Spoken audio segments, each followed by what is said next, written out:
Good morning students, welcome to physics class. यह video 11th Hindi medium वाले बच्चों के लिए है। जैसा कि आपको पता है, मैं भौतिक राशि की विमाओं को आपको समझा रहा था, जिसमें मैं आप लोगों को 6 विमाओं के बारे में समझा चुका था। आइए अब आगे चलते हैं। वही पहले की तरह टेबल बना लीजिए हमको। क्रम संख्या,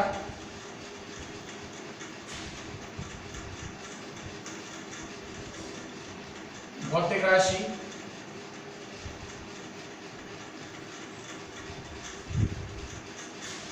सूत्र नहीं, सूत्र, फिर उसका मात्रक और अंत में उसका विमीय समीकरण। विमीय समीकरण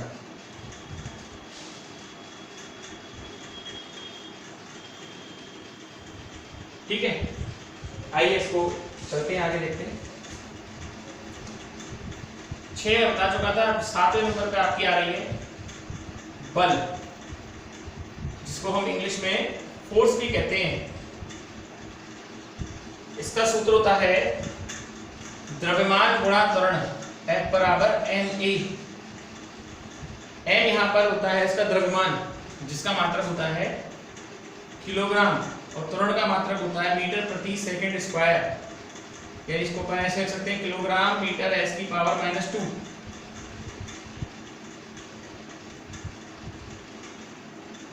तो उसका विमीय समीकरण क्या आएगा? किलोग्राम का तो m आ जाएगा, m की घात 1, मीटर का l आ जाएगा, l की घात 1, और सेकंड का आएगा t की घात -2। सॉरी,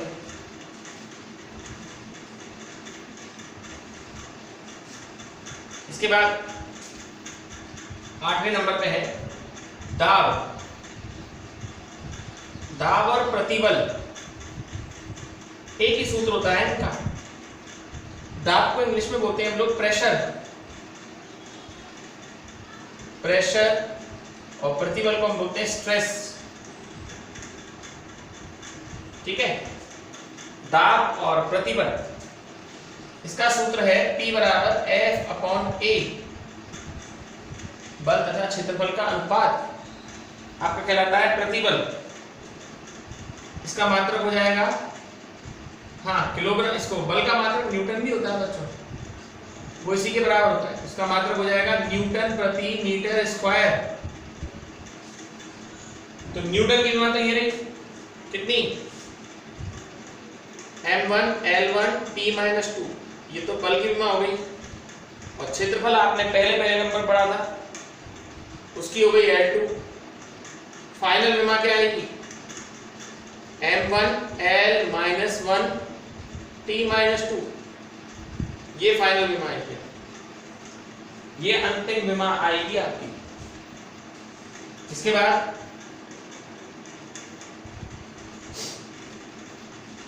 कार्य, वर्क। याद रखिए, कार्य वर्क। कार्य बराबर होता है F × D, बल गुणा विस्थापन। बल का मात्रक वही न्यूटन, विस्थापन का मात्रक मीटर, या इसको अपन लोग जूल भी कह देते हैं, जूल J। तो उसकी विमा क्या होगी, बल की विमा तो होगी तुम्हारी m1 l1 t-2, और मीटर की होगी खाली l1। तो आंसर क्या आएगा, m1 l2 t-2। ये आंसर आएगा बेटा आपको किसका, कार्य बल गुणा विस्थापन होता है, और इसकी विमा जो होती है वो m1 l2 t-2 होती है। चलिए आगे,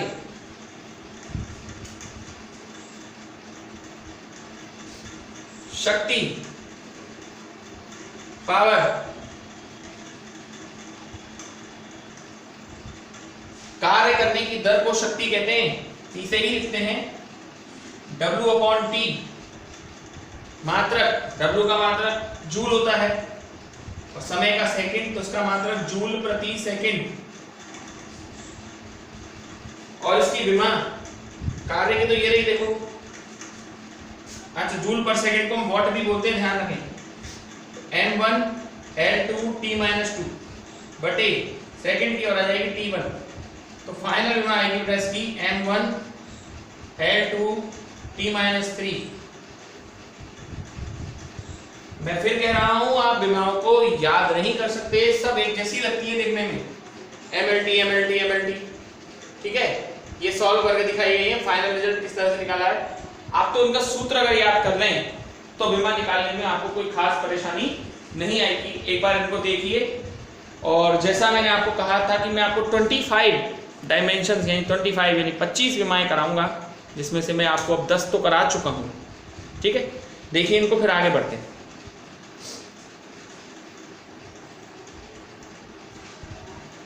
चलिए,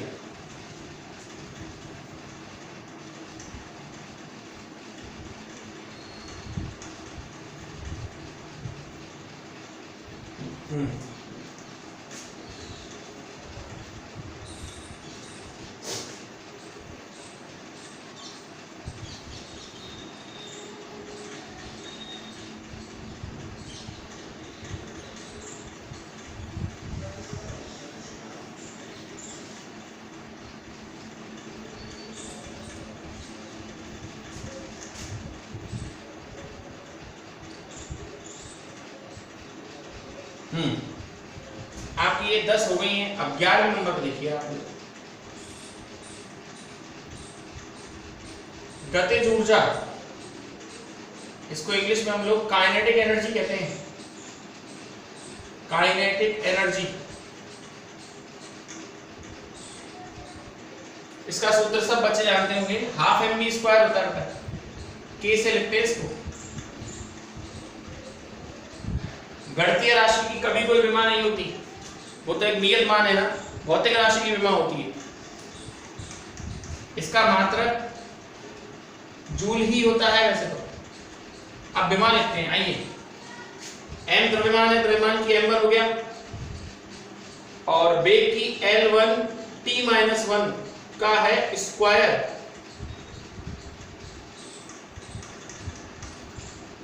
एक तो m की तो m1 हो गई और इसका स्क्वायर है। रिजल्ट क्या आया? m1 L2 T-2। ये विमा आएगी सर आपकी, किसकी? गतिज ऊर्जा की ये विमा। इसके बाद है आपकी स्थितिज ऊर्जा, जिसको हम लोग पोटेंशियल एनर्जी कहते हैं।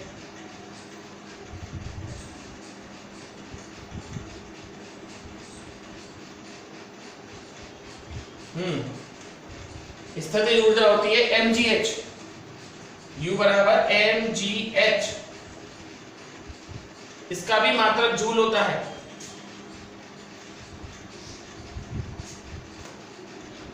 और इसकी विमा m की तो m हो गई L1, g त्वरण है, त्वरण की L1 T-2 और समय की वही L1। तो फाइनल रिजल्ट क्या आएगा? m1 L2 T-2।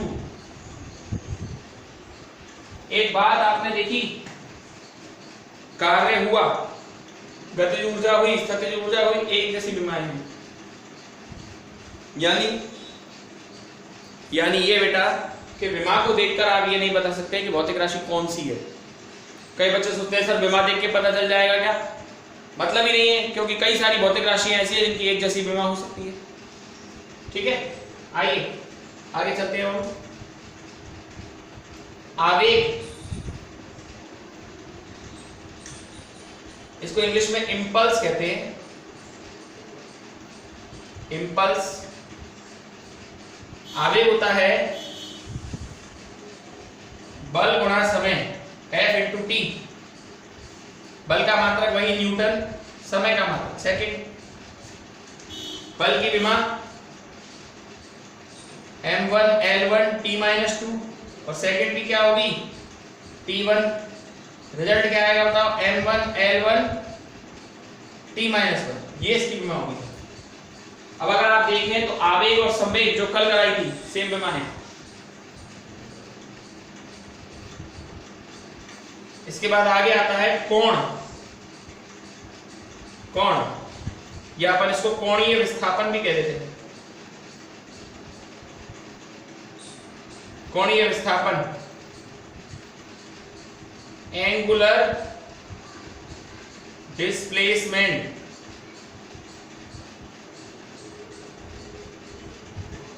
कोण बराबर क्या होता है? चाप बटे त्रिज्या। मैं पढ़ा चुका हूं आप लोगों को, चाप बटे त्रिज्या। चाप को भी मीटर में नापेंगे, त्रिज्या को भी मीटर में नापेंगे। तो वैसे तो इसका कोई मात्रक नहीं होना चाहिए, लेकिन आप सब जानते हैं इसका मात्रक, ये एक पूरक भौतिक राशि, इसका मात्रक रेडियन होता है और इसकी कोई विमा नहीं होगी। m0 l0 t0 कोई विमा नहीं है भैया, इसकी विमाहीन है ये। तो ये आपकी और 4 विमाएं हैं, इनको देखिए। हर विमा को आप निकालना सीखिए बच्चों, याद तो ये नहीं हो पाएंगी, मैंने आपसे पहले ही कहा, निकाल के ही आप इससे जूझ सकते हैं। निकाल लेंगे, कोई ऐसी बड़ी बात है भी नहीं। चलिए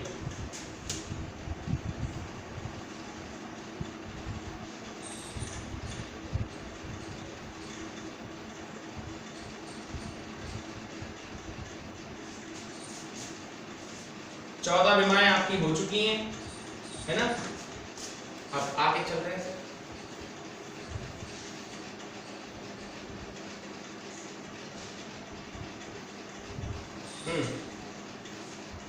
14 तो अपन ने पढ़ ली है, 14 विमाएं तो हम पढ़ चुके हैं।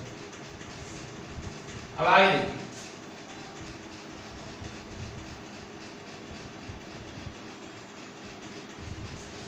15वें नंबर पे है आपकी कोणीय वेग। कोणीय वेग जिसको हम लोग एंगुलर वेलोसिटी भी कहते हैं। इसका सूत्र होता है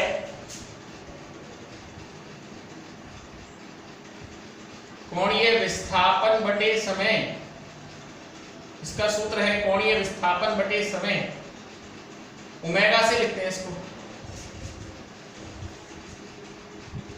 कोणीय विस्थापन का मात्रक रेडियन है, तो इसका मात्रक हो जाएगा रेडियन प्रति सेकंड। अब आप जानते हैं क्या कि रेडियन की तो कोई विमा है नहीं, ये तो विमाहीन है। सेकंड की तो है, ऊपर तो आपका m0 l0 t0 आएगा और नीचे आएगा आपका t1। तो रिजल्ट में क्या आया? m0 l0 t-1। ये विमा होगी कोणीय वेग की। फिर इसके बाद है कोणीय वेग के बाद है कोणीय त्वरण। इसको एंगुलर एक्सेलरेशन कहते हैं।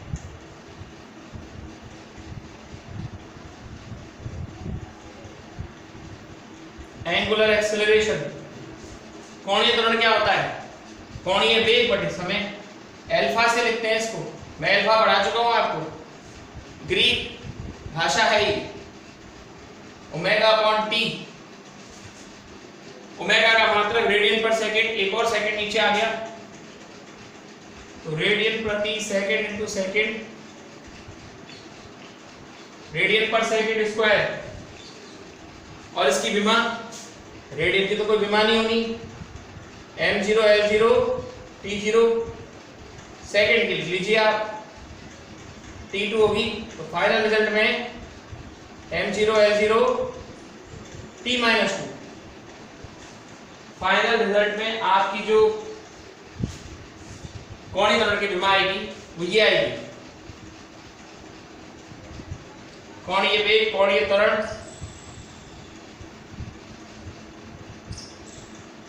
बलाघूर्ण। बलाघूर्ण क्या होता है? इसको टॉर्क बोलते हैं इंग्लिश में। बलाघूर्ण होता है बल बल गुणा बल से लंबवत दूरी, बल गुणा बल से लंबवत दूरी। अब बल का तो मात्रक न्यूटन हुआ, इसका मात्रक मीटर हुआ। सूत्र इसका R क्रॉस F है बेटा। तो विमा लिखेंगे, न्यूटन की विमा क्या आएगी, m1 L1 T-2 और एक और आ जाएगी बस आपकी L1, तो m1 L2 T-2। ये सारी आपको आपकी किताब में देखने को मिल जाएंगी, आप चाहेंगे, लेकिन किताब में मैंने कहा ना आपको बहुत सारी हैं, 80-90 हैं, तो हम सब थोड़ी याद रखेंगे, हम केवल उन्हीं का ध्यान रखेंगे जो हमारे काम आ रही हैं। ठीक है बच्चों, आगे 18वें नंबर पे है कोणीय संवेग।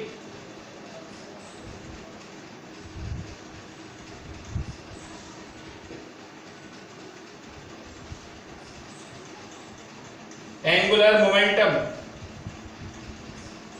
एंगुलर मोमेंटम कोणीय संवेग होता है J बराबर R cross P, R vector cross P vector, यानी संवेग और संवेग से लंबवत दूरी, बल और बल से लंबवत दूरी। तो इसका मात्रक हो जाएगा किलोग्राम मीटर स्क्वायर पर सेकंड। संवेग का मात्रक होता है किलोग्राम मीटर पर सेकंड, एक और मीटर आ जाएगा तो किलोग्राम मीटर स्क्वायर पर सेकंड। विमा हो जाएगी इसकी m1 L2 T-1, ये इसकी विमा हो जाएगी। ये है आपका 18 विमा, इस तरह से आपकी हो गई।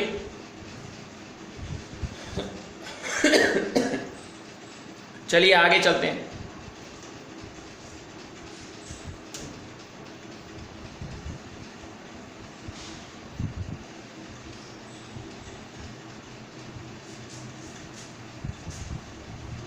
ध्यान रखिएगा कोई विमा कहीं रिपीट ना हो जाए मुझसे ना, वैसे मैं तो कोशिश करूंगा ना करूं, पर फिर भी हो जाती है, ध्यान रखिएगा आप लोग। आप लोग देख लेना, रिपीट ना हो, और इनको देख के ही नोट कीजिए बेटा। आपको कोई स्पेशली इनके नोट्स नहीं मिलने वाले हैं, ये तो क्या है, आप देख रहे हैं हर चीज हम आपकी बोर्ड पर लिख रहे हैं। क्लास में भी अगर आपको पढ़ाते तो ये सब चीजें बोर्ड पे ही तो लिखते, तो बोर्ड पे से देख के आपको नोट करनी है। ये कोई वैसा सब्जेक्ट नहीं है लैंग्वेज सब्जेक्ट हो कि इसके नोट्स आपको मिले, खुद ही देख के आपको उसमें से बनाने हैं बच्चों। चलिए, आई थिंक आप लोगों की ये 18 हो गई थी, तो 19वें नंबर की है आपकी आवृत्ति। एन से लिखते हैं इसको, फ्रीक्वेंसी होती है वैसे ही। आवर्त काल का व्युत्क्रम आवृत्ति कहलाता है। मात्रक हुआ इसका क्या, हर्ट्ज।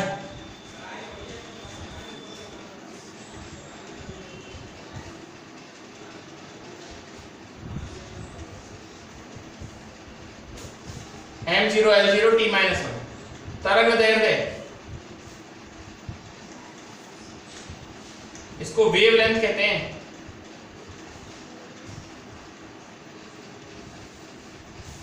तरंग दैर्ध्य, तरंग दैर्ध्य होता है वेवलेंथ, और इसका सूत्र होता है n बराबर c अपॉन लैम्डा, लैम्डा बराबर c अपॉन n, या लैम्डा बराबर v अपॉन n। v वेग है, n आवृत्ति, मीटर। L1 T-1 तो आपकी वेग की विमा होगी, और नीचे आवृत्ति की भी आएगी T-1, तो रिजल्ट में बचेगा m0 L1 T0। फिर इसके बाद आपकी नेक्स्ट विमा है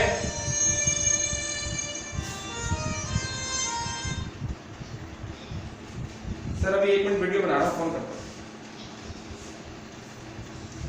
ठीक है, तरंग दैर्ध्य के बाद आपका नेक्स्ट है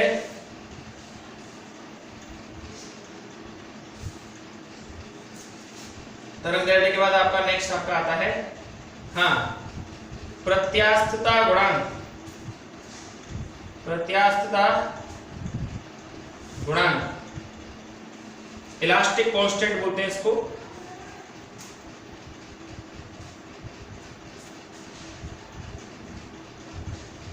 ये होता है, सॉरी प्रत्यास्था से पहले तो आपको विकृति पढ़ना चाहिए, ध्यान दीजिए। चलिए, विकृति स्ट्रेन बोलते हैं इसको इंग्लिश में, और विकृति होती है लंबाई में परिवर्तन बटे प्रारंभिक लंबाई, लंबाई में परिवर्तन बटे प्रारंभिक लंबाई। कोई मात्रक नहीं होता और ना ही इसकी कोई विमा होती है, m0 l0 t0। होगा भी कैसे, ऊपर भी मीटर में नीचे भी मीटर में। इसके बाद प्रत्यास्थता गुणांक, प्रत्यास्थता गुणांक, इलास्टिक कांस्टेंट,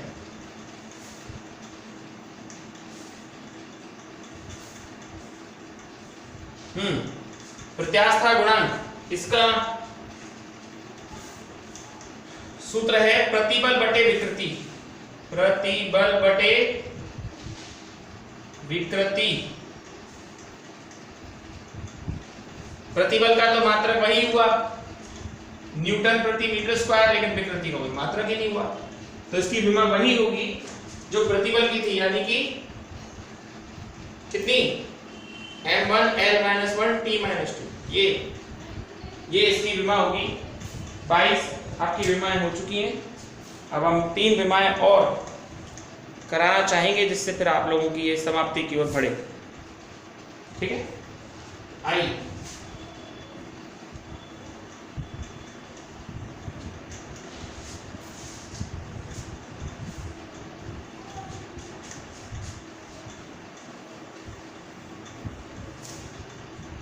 चलिए,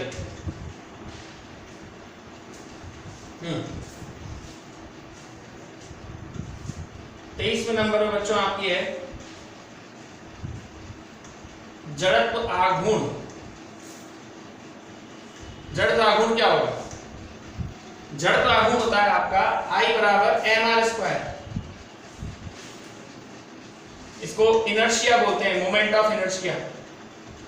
ये मैं आपको जो भी करा रहा हूं बच्चों, ये सब 11th क्लास में है, सबका कभी ना कभी पाला पड़ेगा। मैं आप भी कह रहा हूं कि आपको ये याद करने की जरूरत नहीं है, आपको सिर्फ इसे समझना है, ओनली फॉर अंडरस्टैंडिंग, क्योंकि जब हम चैप्टर पढ़ेंगे तब भी आनी मात्रक इसका हो जाएगा किलोग्राम मीटर स्क्वायर, इसका मात्रक है, और विमा इसकी हो जाएगी m1 l2 t0। ये जड़त्व आघूर्ण। इसके बाद पृष्ठ तनाव, इसको हम सरफेस टेंशन भी कहते हैं। पृष्ठ तनाव होता है T बराबर F/L, न्यूटन प्रति मीटर। विमा m1 l1 t-2, और लंबाई कितनी होगी l1। फाइनल रिजल्ट होगा m1 l0 t-2। अब हम आपको आखिरी करा रहे हैं, और ये है श्यानता। ये केमिस्ट्री में भी पढ़ेंगे आप लोग, विस्कोसिटी। श्यानता क्या होती है सर? देखिए, श्यानता का जो सूत्र है वो है ईटा बराबर F/A इंटू V/L। इसका जो मात्रक आता है वो पास्कल इंटू सेकंड आता है, यानी कि पास्कल दाब का मात्रक है या, तो उसका मात्रक पास्कल दाब की मान हो जाएगी m1 l-1 t-2, और सेकंड और आ जाएगा बस t1।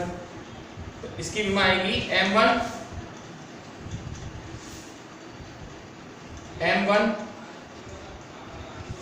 t-1। तो ये विमा आएगी सर, ये श्यानता की विमा होगी। तो इस तरह से 25 विमाओं का बात थी, तो 25 विमाएं आपको करा दी हैं। आप इनको सीधे ही वीडियो में से देख के नोट कीजिए, ठीक है।